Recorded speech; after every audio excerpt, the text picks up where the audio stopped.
एक शहर में एक व्यक्ति रहता था जिसका नाम मंकू था। वह एक टूरिस्ट गाइड था और हमेशा बाहर से आए हुए टूरिस्ट को अपना शहर दिखाने के लिए ले जाता था। उसका शहर पर्यटकों के क्षेत्र से देखा जाए तो बहुत सुंदर क्षेत्र था और जगह जगह से टूरिस्ट वहाँ सैर करने के लिए आते थे। ऐसे ही एक बार एक चाइनीज इंसान उसके शहर में टूरिस्ट के लिए आया था। मंकू ने उसको देखा और वह उसके पास गया। उसने बोला, हेलो, नमस्ते, are you from China? Yes yes, China, हमको तुम्हारा शहर देखना है। अरे अरे वाह, आपको तो हिंदी भी आती है। मेरा वाइफ इंडिया से है। आप सभी इंसान के पास आए हैं। मैं आज आपको अपने शहर का पूरा गाइड देने वाला हूँ। मैं सिर्फ 500 रुपये में आपको पूरा शहर घुमा दूंगा। गुड गुड, हाँ हाँ, चलो चलते हैं। मंकू पूरे दिन उसके साथ जाता है और उसे अपना शहर घुमाता है और अपने शहर की अच्छी अच्छी जगह उसे दिखाता है।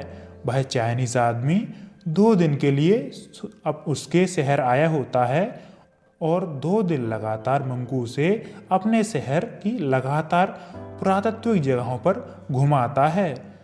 2 दिन बाद वो चाइनीज व्यक्ति वापस अपने चाइना चला जाता है, लेकिन उसके जाने के ठीक बाद मंकू की तबीयत धीरे धीरे खराब होने लगती है। उसे धीरे धीरे सर्दी, खांसी और जुकाम होने लगता है। वह अपने घर पर आराम करने के लिए रुक जाता है। मंकू का एक बहुत पक्का दोस्त होता है जिसका नाम होता है नीलेश। नीलेश मंकू से मिलने उसके घर आता है। हाँ, क्यों मंकू, हाँ क्या हुआ तुझे, तू ठीक तो है ना? नहीं भाई नीलेश, अभी भी बहुत ज़्यादा बुखार और सर्दी है, जा ही नहीं रही। हाँ, तुमने डॉक्टर को दिखाया या नहीं? कोरोना वायरस का आतंक चल रहा है, एक बार डॉक्टर को जरूर दिखाना चाहिए तुम। क्या बात कर रहे हो नीलेश, मुझे कोई वायरस नहीं है। मेरे शहर में कहाँ से वायरस आ जाएगा? हाँ, ऐसे मत बोलो रहमा, अपने शहर में बाहर से बहुत सारे लोग घूमने आते हैं, क्या पता कौन वायरस ले आया हो। चल तू मेरे साथ चल, मैं तुझे डॉक्टर के पास ले चलता हूँ। नीलेश मंकू को डॉक्टर के पास ले जाता है।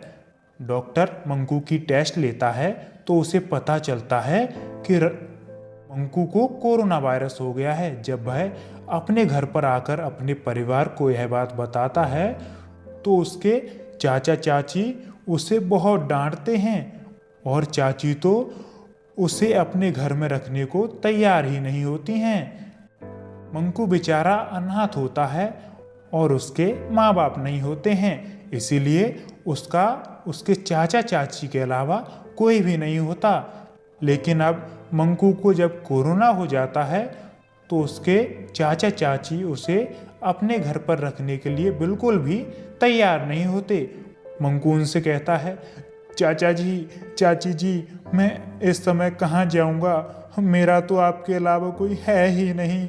ऐसा मत करिए, प्लीज़ मुझे एक ही कमरा दे दीजिए, मैं उसमें बिल्कुल बना रहूँगा, मैं बाहर बिल्कुल भी नहीं जाऊँगा। देखो बेटा रामा, तुम्हारी वजह से ही अगर हमारे बच्चों को भी कोरोना वायरस हो गया तो बहुत दिक्कत हो जाएगी। तुम कुछ दिन के लिए कहीं और रह लो, हम तुम्हें अपने घर अभी इस हालत में नहीं रख सकते। मंकू अपना सामान लेकर घर से बाहर चला जाता है। नीलेश रामा का जो बहुत अच्छा दोस्त होता है वो उसकी ऐसी हालत नहीं देख पाता, तो नीलेश मंकू से बोलता है, अरे मेरे दोस्त, तुम कहाँ जा रहे हो? तुम चिंता मत करो, अभी मैं जिंदा हूँ, मैं तुम्हें कुछ नहीं होने दूंगा, तुम मेरे साथ मेरे घर में रहो। नहीं नीलेश, मैं ऐसा नहीं कर सकता। यदि तुम्हें भी कोरोना हो गया तो मैं खुद को कभी भी माफ़ नहीं कर पाऊंगा। हाँ, मुझे कोरोना नहीं होगा। कोरोना वायरस से खुद को कैसे दूर रखना है मुझे ये सब कुछ पता है। तू चल मंकू, मेरे घर चल। नीलेश मंकू को अपने घर ले आता है और वह उसे अपने घर ही रखता है। नीलेश मंकू को हर दिन डॉक्टर के पास ले जाता है और उसका अच्छी तरीके से टाइम टू टाइम दवाई भी देता है। धीरे धीरे मंकू की तबीयत ठीक होने लग जाती है, लेकिन अचानक ही मंकू के दोस्त नीलेश की तबीयत खराब होने लग जाती है। मंकू को इस बात का डर होता है कि कहीं नीलेश को भी तो कोरोना वायरस नहीं हो गया, और इसीलिए मंकू नीलेश से कहता है, नीलेश तुम्हें भी सर्दी जुकाम हो गया है, चलो डॉक्टर के पास चलते हैं। क्या मेरी वजह से तुम्हें कोरोना हो गया तो मैं खुद को कभी माफ़ नहीं कर पाऊंगा। वो उसे डॉक्टर के पास ले जाता है और इस बार डॉक्टर नीलेश का चेकअप करता है और टेस्ट के लिए उसके सैंपल्स लेबोरेटरी में भेज देता है। अगले दिन नीलेश डॉक्टर के पास जाकर अपने टेस्ट की रिपोर्ट्स लेकर आता है तो मंकू उसे पूछता है, क्या हुआ, सब कुछ ठीक तो है ना? नीलेश बोलता क्यों नहीं? नीलेश बोलता है, क्या बताऊं मंकू, मैं तो कुछ कहने लायक ही नहीं रहा, मेरे मम्मी पापा क्या सोचेंगे। नहीं भाई नहीं, ऐसा मत बोल, सारी गलती मेरी है और मेरी वजह से ही तू आज इस दुविधा में पड़ गया है, तू मुझे माफ़ कर दे। हाँ नीलेश, तूने सही बोला, मुझे सिर्फ कोरोना वायरस हुआ है तो सिर्फ तेरी ही वजह से हुआ है। मंकू कहता है, तू सही बोल रहा है, इसकी वजह मैं ही हूँ। 1 मिनट, तुझे सिर्फ लू है, कोरोना नहीं है, तो ये तो बहुत बड़ी खुशखबरी दी है दोस्त। उसका चेकअप आने के बाद नीलेश को पता लगता है कि उसे कोरोना वायरस की जगह लू की बीमारी होती है। मंकू कहता है, अब मुझे शांति मिली है, तूने तो मुझे डरा ही दिया था। नीलेश कहता है, तू पागल है क्या, मुझे कोरोना कैसे हो जाएगा, मैंने इतने सारे प्रिकॉशंस जो किए थे। हाँ, मंकू निश्चिंत हो जाता है और सोचता है कि चलो नीलेश को कोरोना वायरस नहीं है और उसे नॉर्मल फ्लू है। इसी शांति के साथ मंकू अपने घर चाचा चाची के पास वापस लौट जाता है। कुछ दिन बाद मंकू नीलेश के घर जाता है और जब वो उसके घर पहुंचता है तो उसके घर में बहुत भीड़ होती है।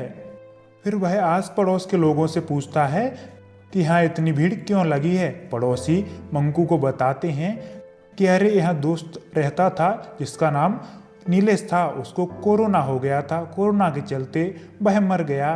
मंकू के पैरों तले से जमीन खिसक जाती है और वह सोचता है कि नीलेश ने मुझे झूठ कहा था, उसे लू की बीमारी है, उसे कोरोना वायरस ही था, ताकि उसने मुझसे झूठ इसलिए बोला कि ताकि उसका दोस्त मंकू उसे खुद के लिए जिम्मेदार ना बताए।